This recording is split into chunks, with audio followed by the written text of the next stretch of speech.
বসুন্ধৰা 3 সময়ছোৱাত অসমত যিমান নামঘৰ মন্দিৰ শিক্ষানুষ্ঠান আদি আছে তেওঁলোকৰ বহুতৰে নিজৰ নামত মাটি নাই। কেতিয়াবা নেশ্যনেল হাইৱে আদি বনালে মাটি গলে তেওঁলোকে এটকাও ক্ষতিপূৰণ নাপায়।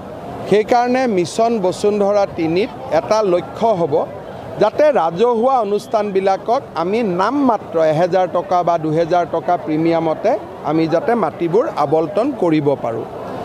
দ্বিতীয়তে এজমালি পট্টা, মানুহৰ ফেমিলিৰ এখন পট্টা থাকে, এজনে বিক্ৰী কৰিব খুজিলে আনজনৰ আপত্তি হয় বা বিভিন্ন সময়ত তাৰ কাৰণে পাৰিবাৰিক কণ্ডলো হয়।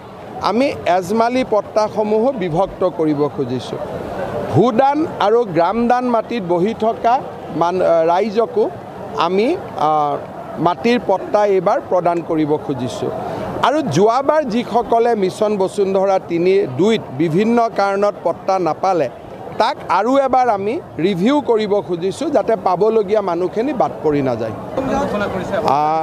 বসুন্ধৰা 3 সময়ছোৱাত অসমত যিমান নামঘৰ মন্দিৰ শিক্ষানুষ্ঠান আদি আছে তেওঁলোকৰ বহুতৰে নিজৰ নামত মাটি নাই। কেতিয়াবা নেশ্যনেল হাইৱে আদি বনালে মাটি গলে তেওঁলোকে এটকাও ক্ষতিপূৰণ নাপায়।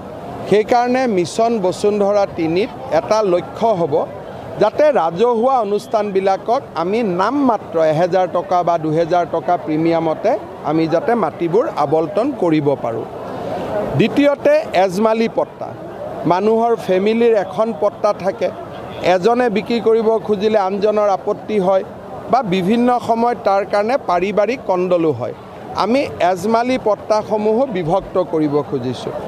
ভূদান আৰু গ্ৰামদান মাটিত বহি থকা ৰাইজকো আমি মাটিৰ পট্টা এইবাৰ প্ৰদান কৰিব খুজিছোঁ।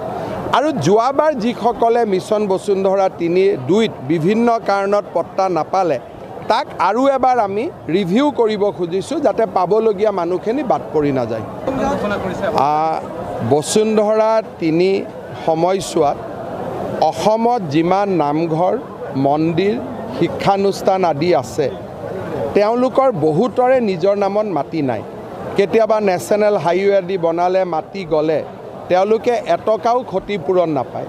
সেইকাৰণে মিছন বসুন্ধৰা 3ত এটা লক্ষ্য হ'ব যাতে ৰাজহুৱা অনুষ্ঠানবিলাকক আমি নাম মাত্ৰ 1000 টকা বা 2000 টকা প্ৰিমিয়ামতে আমি যাতে মাটিবোৰ আবলটন কৰিব পাৰোঁ।